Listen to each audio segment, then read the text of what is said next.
Vemos que el voto, como también indica Gregorio, se ha convertido en gran medida en un voto, un dólar, puesto que si la financiación de los partidos políticos está soportado sobre holding o lobbies, tienen un determinado valor económico. Muchas gracias, Gregorio. Es una enorme satisfacción tu valentía al sacar esta obra y creo que todos los que tengáis, pues que sin duda tenéis que tener la oportunidad de leerlo, todos tenéis que leerlo, vais a obtener una vía más de conocimiento, de análisis, de razonamiento y de reflexión. Muchas gracias.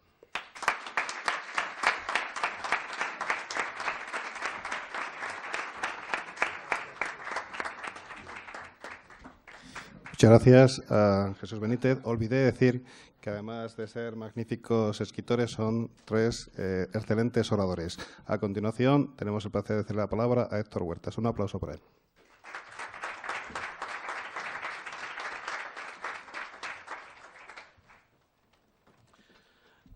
Buenas tardes.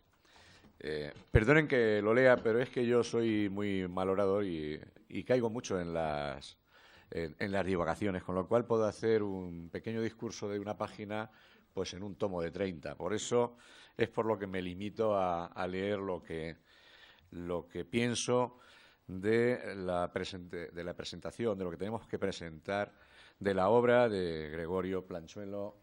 Hay salida, hay salida, claro que la hay. El libro que hoy nos ofrece Gregorio Planchuelo comienza de una forma directa y franca que intentará resumir mediante una paráfrasis de lo que escribe ya en su primer inicio.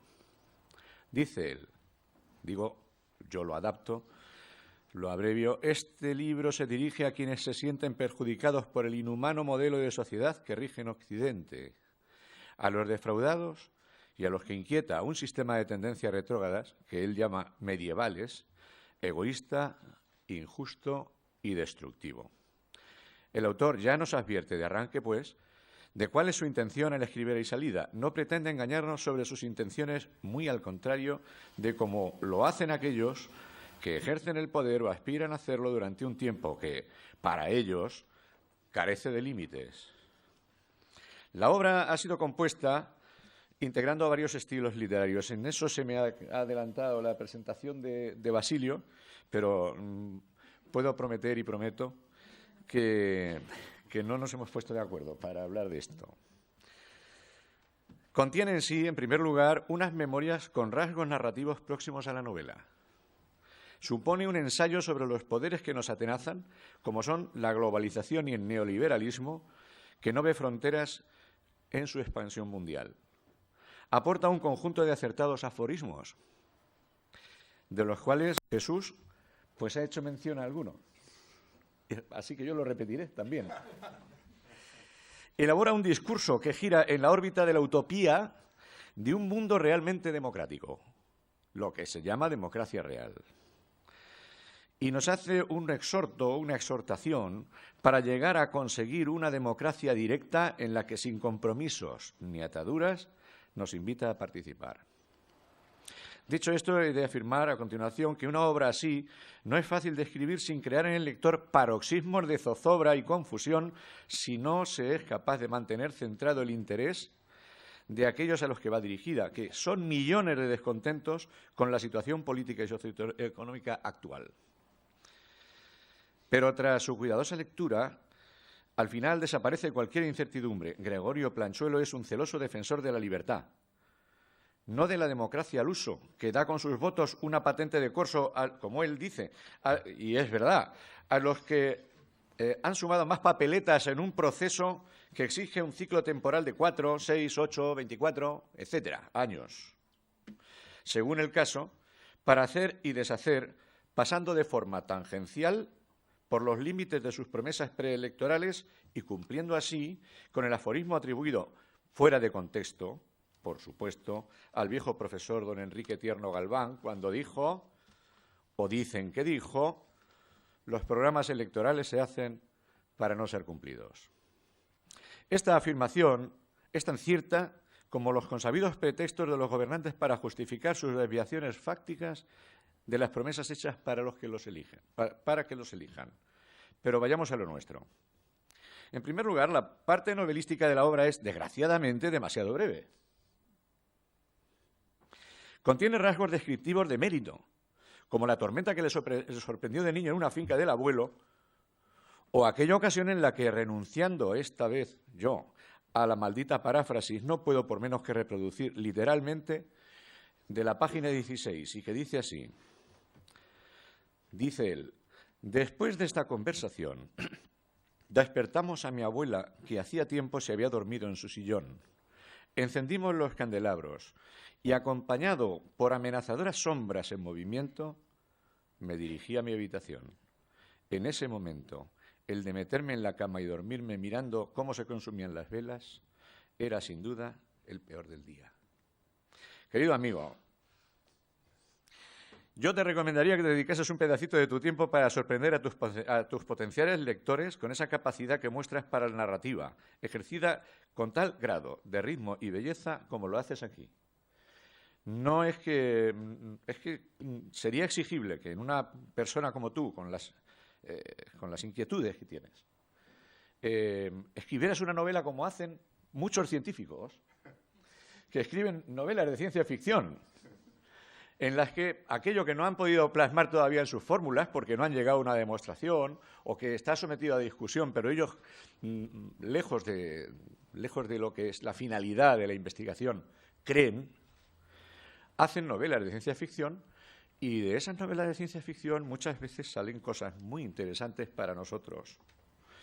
Así pues, en cuanto a la narrativa, no puedo evitar el mencionar a la Proserpine, de la que te enamoraste un día inevitablemente. Tal como la describes, cualquiera habría podido sentirse igual que lo hiciste tú. Y aunque no importe aquí, porque aquí venimos a presentarlo a él y no a presentarnos nosotros, pero sí te diré que debes saber que yo también me enamoré de una mujer como la Proserpina del retrato de Dante Gabriel Rossetti, a la que he dedicado un relato corto aún no publicado, en el que la llamo Perséfone. Celebro tu gusto por el prerrafaelismo, pues yo me enamoro con facilidad de las musas de Hahn, Collinston, Frederick George Stephens, entre otros muchos. El prerrafaelismo es el movimiento artístico más próximo a la narrativa que yo conozco.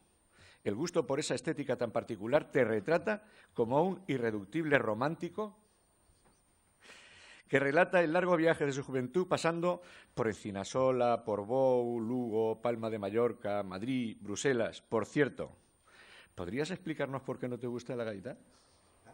La gaita. ¿Confiesas que no te gusta la gaita?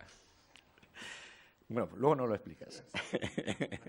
Pero dejemos la narrativa para mejor ocasión. Si digo que existe una obra de ensayo en Hay salida, es porque en ella se analiza el comportamiento político de las sociedades contemporáneas a las que, queramos o no, hemos de sufrir cotidianamente. Gregorio Planchuelo pasa gradualmente de sus memorias al análisis de la situación socioeconómica actual, casi sin solución de continuidad. Va pasando de forma solapando lo que es la narración de sus memorias con ya el análisis de la situación. Y eso tiene su mérito, porque cualquiera podría criticarlo. Oiga, o me narra usted o me habla de sus teorías, pero es muy difícil y, sin embargo, se va pasando de forma insensible y creo que consigue que nos vayamos interesando en lo que él realmente quiere que nos interesemos. El narrador cede impaciente su lugar al ensayista poco a poco, implicándose en el estudio socioeconómico al que llega movido por sus pésimas experiencias personales con el establishment, asociadas a una idea de justicia que arrastra desde la juventud, cuando se topó con los conocimientos de la sociedad sumeria, antes y después del paréntesis de Sargón y los fundamentalistas acacios. Por cierto, lo que te ha llamado la atención, Jesús, sobre la mención de la Ilíada, a mí lo que me trajo a la mente fue otra idea, pero otra idea que él no menciona porque no está en su objetivo. Pero yo, cuando era muy jovencito, me leí una obra que se llamaba Breviario de la Historia del Mundo, de un señor que se llamaba José Pichoan, o Pejoan, en la cual decía que la guerra de Troya, haciendo una interpretación materialista de la historia muy clara, no había tenido que ver, como dices tú, pues con los amores de Helena y de París, sino con las cargas aduaneras que imponía la Tróade al paso de los caballos de Asia a la zona de Europa a través del Bósforo. Claro, bueno, estos son formas de interpretar las cosas, y cuando la interpretación materialista de la historia estaba de moda, no quiero decir que no tiene su crítica, pero tiene su actualidad. Pero hubo un momento en que estaba de moda y todo se interpretaba así.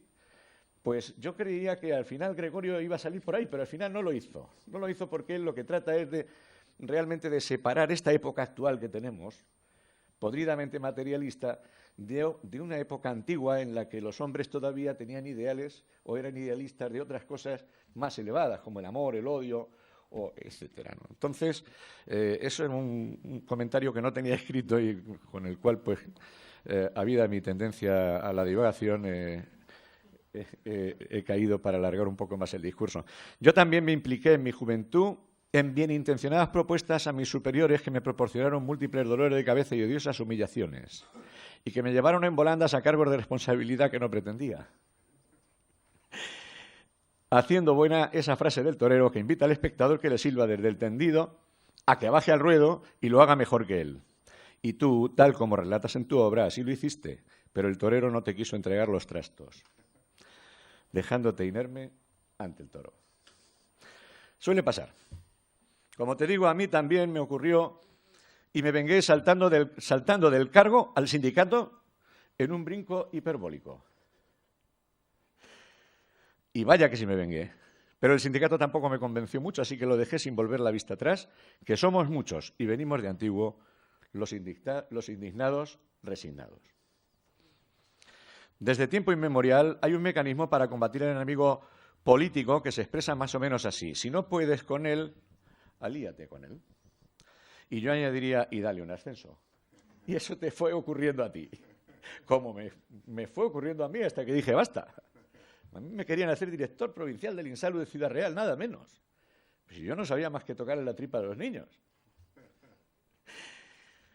Pronto te darías cuenta de que, cito literalmente, desde el principio quedó claro que las limitaciones al poder de los ciudadanos con las que había sido inicialmente diseñado nuestro sistema democrático para posibilitar la transición desde la dictadura iban a resultar permanentes.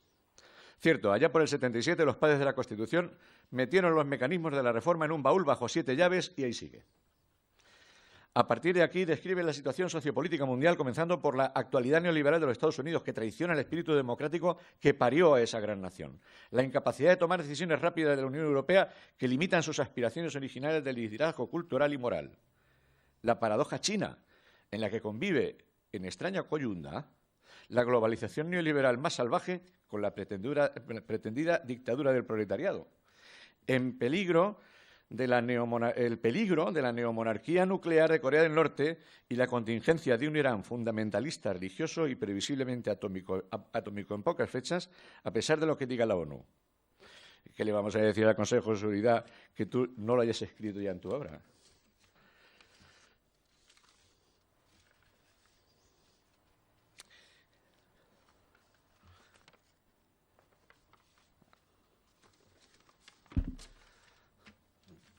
Pues no diremos nada, porque los que me escuchan estarán ya esperando a leer lo que tú dices, y no diré yo aquí, aunque la tentación de hacer, y no diré yo aquí,